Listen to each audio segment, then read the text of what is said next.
Hello everyone, Silently here and welcome back to another episode of Truly Bedrock Season 1. I hope you're all doing very fine today. I am having a very leisurely swim through the air because this is going to be the last time that we really see the overworld in today's episode. We're going to be building ourselves an utterly massive Enderman Farm in the End Dimension, one that I designed a pretty long time ago, and that will be broken in the next update most likely. So I would like to build this utterly massive and totally insane Enderman Farm before it actually gets broken forever, because it's a crazy farm. I've never built it in survival. In fact, a lot of the farms that I design, I've never actually built in survival before. So I want to do it. It's going to be really fun, but it's going to take quite a while because this thing is utterly massive. You can see some footage of it right here on screen. And this is one of the best Enderman farms on the Bedrock edition. So we need to gather ourselves a ton of different materials for this build, and then we can get cracking. Another reason I really want to build an Enderman farm is because everybody always yells at me to repair my tools, and for good reason. I mean, look at these things. They are completely broken. However, that's not the worst bit. I have been severely lacking on repairing any and all of my tools. Look at this, we got 3 shovels, a bow, 5 pickaxes, another 3 shovels, a couple of tridents, our 2 main pickaxes. I'm on like my 4th or 5th backup pair of tools over here. So we just legitimately actually need like a proper source of experience on the server. And we're 60 some episodes in. It's about time. What have I been doing this season? How have I been prioritizing things? Clearly not very well. So we actually need quite a few materials because this is a really large build. So we need 16 stacks of netherrack, 27 stacks of solid block, 15 stacks of glass, 11 stacks of slabs, 10 stacks of dirt, 5 stacks of ice, and a whole bunch of other things as well that I won't get into because it's rather boring to list off massive lists of things. So we're gonna grab a couple shulker boxes, and as I'm grabbing all these materials from our lovely storage system, there's a couple small things that we need to discuss real quick before we get on with the main part of today's episode. So first of all, I just started a new mini-series over on the second channel with Liara and Zloy playing modded Minecraft. Valhelsia 2 is the mod pack that we're playing over on Java Edition. If you're interested, I would highly check it out. It's more of some casual content that you may or may not be interested in, but if you need something to watch to take your mind off of things, check it out. It's a pretty casual and fun little series, and that series is only going to be on the second channel, so if you want to watch it, then you'll have to go over there. So we need 11 stacks of slabs, and of course I want to use the nice smooth stone slabs, so we need to smelt down a whole bunch of this stuff. I hate having to smelt it down, but it is what it is. What can you do, right? So that needs to go into, oh, which furnace does it go into? I always forget. I need to mark these. I think it goes into the no, it goes into the top one. That's right. It goes into the top one, right?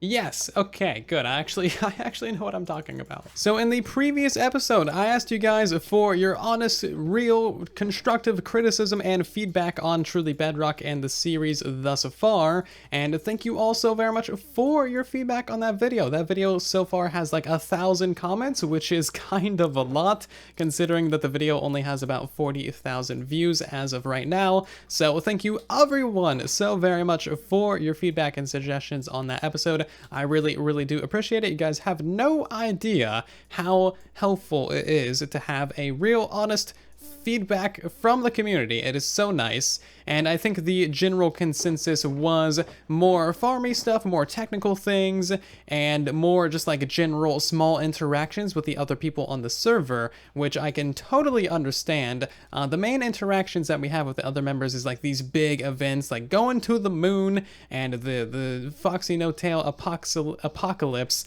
and other things like that. But yeah, we're actively planning and trying to collaborate more in just little small ways all across Truly Bedrock. This is something that we're aware of and we will be actively working on over the next little while. So again, thank you everyone so much for your feedback. I really do appreciate it. We need literally an entire shulker box of solid blocks for this build, and I am not sure what I want to build it out of. My brain says stone bricks, and I'm kind of inclined to listen to it.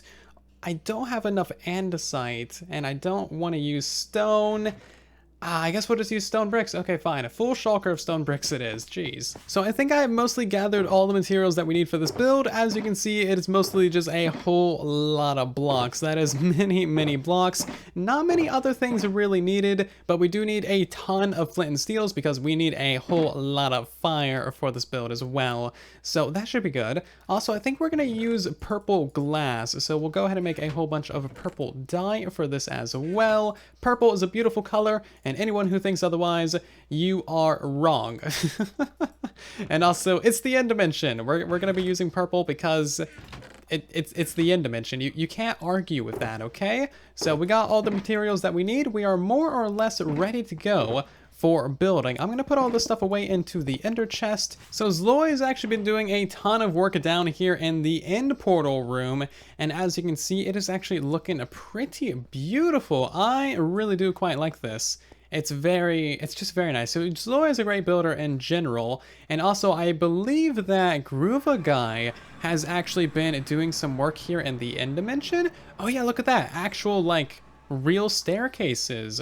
Wow, can you look at that? Oh wow, look at that, the island's cleaned up and everything. Wow.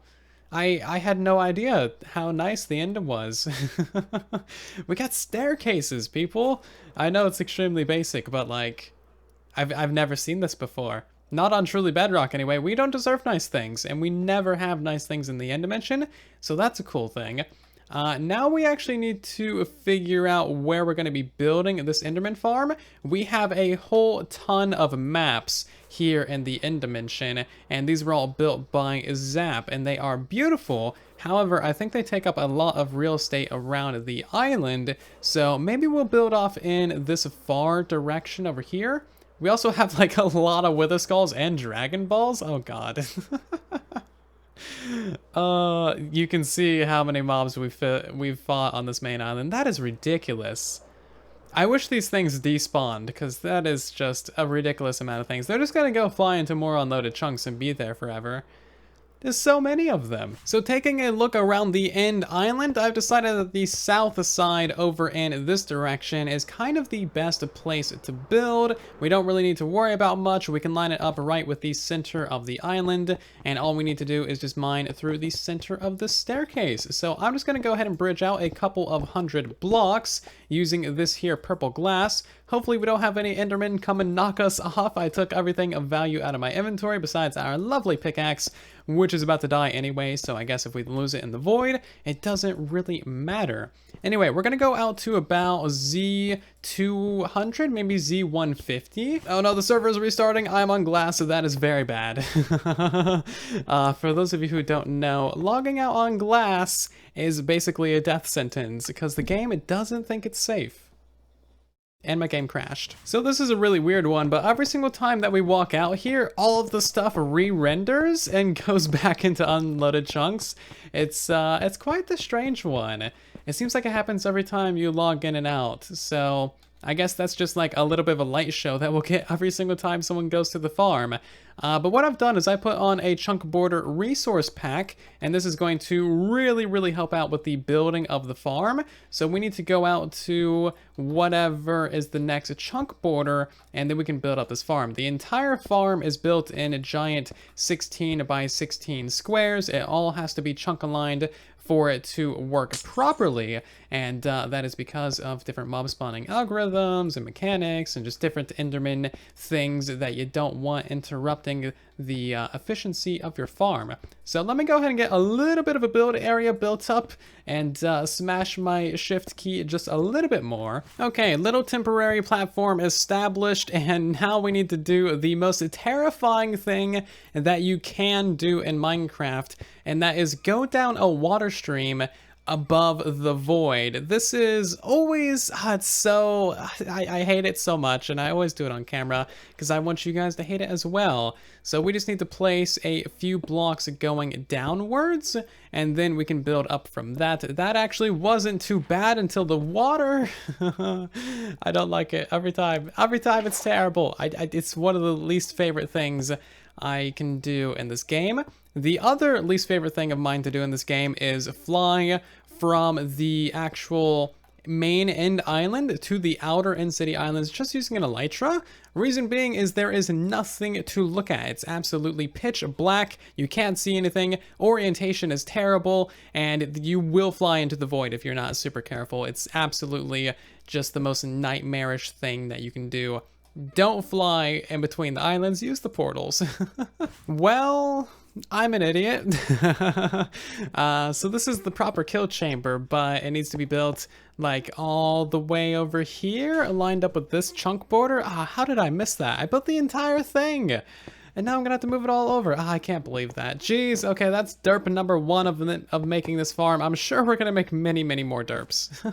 And there we go. Finally, the kill chamber is in place. It is slightly not that beautiful, but it is actually in the proper location now. So all the Endermen will be teleporting in there. We can smack their knees. They will all die and scream in pain. And then we can collect all their Ender Pearls and experience. And it should work out just fine. So now what we need to do is we need to start actually expanding the farm upwards and outwards by a significant amount. So we need to go upwards by 17 blocks from the inside of this floor right here. So that's going to be basically 1, 2, 3, and then 4, 5, 6, 7, 8, 9, 10, 11, 12, 13, 14, 15, 16, 17. Okay, so this right here is 17 blocks, and this is a very specific distance. Endermen can teleport down from right here, however, they can't teleport up to this location. So as they're taking damage in the kill chamber, they won't be able to teleport back up to the platforms. It's basically a one-way street for all the Endermen. Time for some tricky elytra moves. Can we do this? We gotta land on that platform. And okay, oh, that was very close. Okay, good, not too shabby, not too shabby. So if we place this down, you can see there's a chunk border right here. This is due to the density caps of Bedrock Edition. The mobs have to go pretty far away for them to not count towards the density cap and density check of our actual spawn platform way up there. So basically what we're going to do is make this thing a massive 16 by 16 square. This is going to be on fire later as well, causing damage to the Enderman, and then the Enderman will teleport down into the kill chamber. Now, I think we gotta make 4 of these platforms in total, so it's gonna take quite a while, many, many, many blocks, but the final product is definitely worth it, and at the very least, the farm looks pretty amazing. So you know what I forgot to grab? I forgot to grab all of that stone that we started smelting earlier in the episode for the smooth stone. Total derp, so that is 2 derps in today's episode already. Jeez, not doing so well, are we? Okay, so we got ourselves a single platform, we got ourselves a secondary platform. Why do we have Endermen up here? You guys are not cool. And then we also have a third platform up here as well. And I guess they're spawning up here? I don't know, I'm pretty sure I have enough light down, but apparently not. So we now have 3 out of 4 of the platforms. These things will be caught on fire eventually.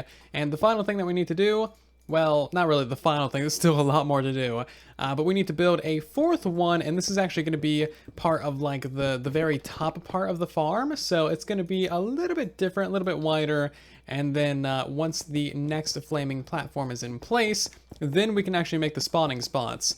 I know, it's quite ridiculous. If you're watching this and you're used to Java Edition farms, you're probably like, what in the world is this farm? But, Bedrock Edition. Yeah, that basically sums it up. Oh, I have to put another layer of blocks going down. I never like this. It's just the worst. Anyway, we just need blocks right there at that layer. That wasn't too painful. Remove the water, remove those extra blocks.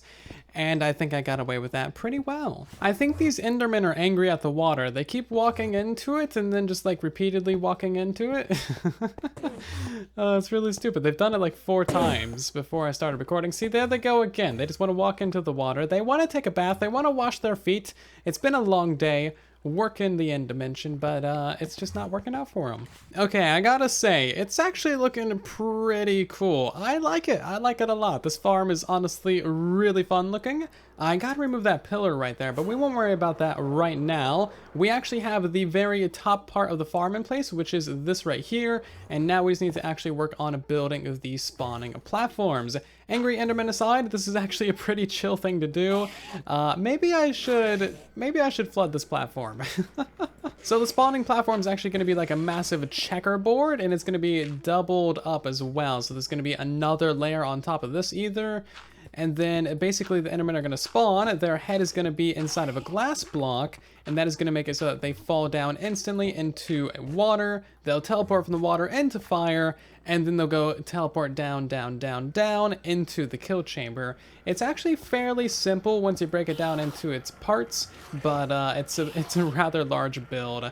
This right here is always the funnest bit, just getting the water filled in. Using ice blocks is extremely convenient for this, but I kinda wish they melted on their own. So I filled in that corner, and then once we go ahead and fill in, you know, these sides with water sources, then the entire platform is gonna flood, turn into water sources on its own. Water physics are amazing in this game, and they're actually very convenient. Look at this, we don't need to do anything at all. Just break these ice blocks and bam, there we go. The entire platform is filled in with water. I can go ahead and collect all of my torches from around the edges, and it's looking very fine indeed. So we have most of the first layer of the spawning platform in place. Of course, this is a massive checkerboard of solid blocks, and I found a pretty decent way of doing checkerboarding that requires less placed blocks overall. So basically you scaffold with the dirt. Of course, you can instant mine dirt pretty easily, but then you only scaffold with dirt every other like row. That way you can pretty easily just fill in the missing blocks, and this requires a lot less block placement. Very, very convenient, and it could save a little bit of time when doing checkerboards. Stop it! Give me back my dirt! Give me that dirt! Oh, look at that, he actually did give me two. Okay, well that works. I was not expecting him to actually die, but I am perfectly fine with that. And also, you can just kind of like run down the edges of this in between these two blocks and mine all the dirt that way. This actually isn't too terribly bad. If you got the methods for actually placing down all the blocks, it works pretty decently. So that building tip works fine for the lower layer. However, the upper layer has to be fully filled in with blocks, and we're also going to be putting a ring around this as well, because we're doing this one a little bit differently. We're actually going to be flooding it with water first. That way we can save a lot of time with block placement. This is something that was suggested in the comment section of the tutorial, actually. Not something that I actually thought up, but like, it's a really good thing to do. If we don't flood it first, what we typically have to do is, you know, build up walls of blocks on tops of all these dirts, and then we have to put a water source on top of each one of the glasses, and that is a lot of water. So if we flood it first, we don't have to deal with all that water, and we just go through and fill in all of these solid blocks. It's going to save a lot of time, actually. And there we go. Water is now in place, and now all we have to do is place 2 solid blocks above each one of these pieces of dirt, and that is such a time saver. That probably saves, like, you know, 20 minutes of build time. Totally ridiculous. Can't believe I didn't think about that with the tutorial, but that's what the comment section is for. Pointing out how stupid I am every day. In all of the best and kindest ways, of course. Okay, that was very much block place. Many block placing, but it's all finally done. I just gotta remove this dirt before all the Endermen steal it, and then I gotta remove the dirt from the lower layer as well, but everything else is done for the majority part of the farm, and that is very, very satisfying. This thing is tedious to build in survival, but it is absolutely worth it. I still totally love this farm.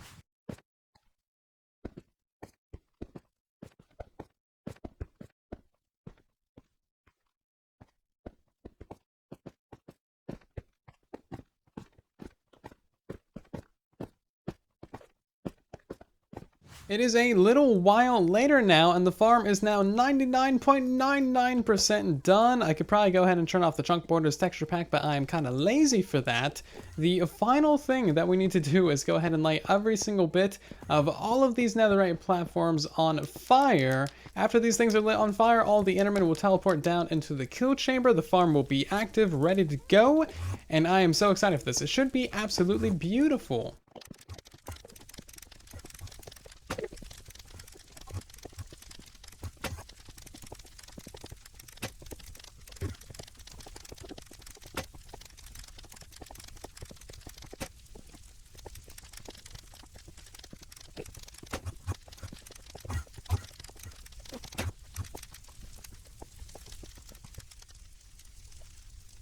And the farm should load in It's looking really nice. I really like it.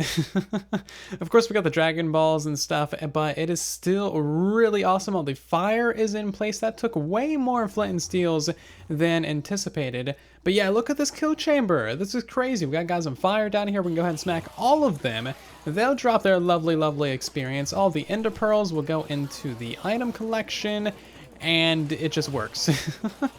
I'll probably end up getting a strength 2 beacon over here just so we can kill these guys a little bit faster, because as you can see, they actually have quite a bit of health, even though they've gone through water and fire. So just from that one kill chamber, we were able to fully repair our armor, which is looking pretty good. And now again, if we want to get some more Enderman, we can just go ahead and fly up to the actual AFK spot if I can actually fly.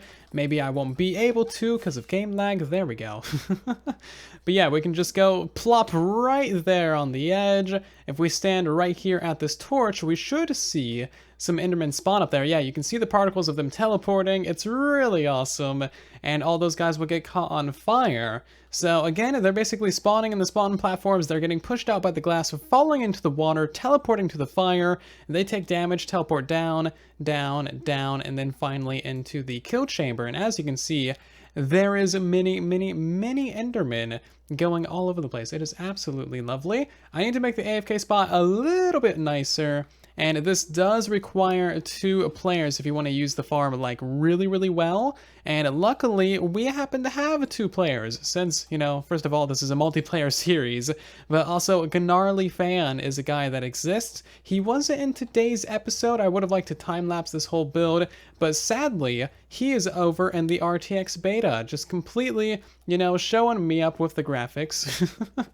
So yeah, he wasn't able to make it in today's video, but he's still a guy that exists, and we should see him back in the next episode with a brand new name even. So this farm will get you up to 200 Endermen within about 3 minutes, I think is the rates, something like that. And then of course, if we have a second player sitting here, we can basically just sit down the kill chamber and non-stop kill Endermen. We likely won't be able to keep up with the amount of Endermen that we get, simply because there is so many, and we're not actually killing them that quickly. Oh hi, that was... That's why you use totems, people. Do we have an ender chest over here? We do. Great. Yeah, I need to get some totems out. I definitely need to get a strength 2 beacon over here because these guys are way too strong, and it would be very, very nice if we had sweeping edge for this farm, but sadly, there is no news of that ever coming to Bedrock Edition at the moment. Also, I do want to note that Trident Killers don't work on Enderman. I know some of you guys are going to suggest it, but they do not work on Enderman. Yeah, the Strength 2 beacon is definitely helping out. Much needed improvement to the rate at which you can kill these guys. I would still love to have a second account up there, that way I could just like fully AFK this and not have to go back and forth, but it's still working pretty well. We took off all the armor, and we should be able to almost fully repair or pick your own names with that experience. Oh yeah, look at that.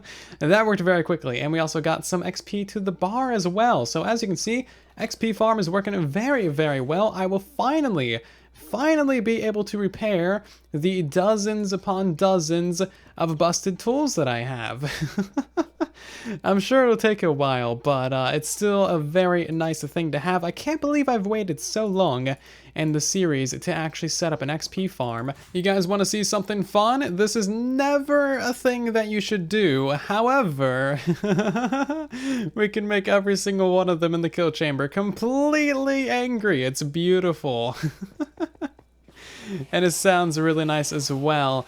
Anyway, so I've used the farm for a while. It is working absolutely perfectly, absolute charm. It is killing it, and I'm killing these guys. I was able to repair a fair few things in here. It's going to take me quite a while longer to repair absolutely everything, but we did recover 3 of our named items: Pegasus 2, Pickle, and Block Lag. I completely forgot about these things.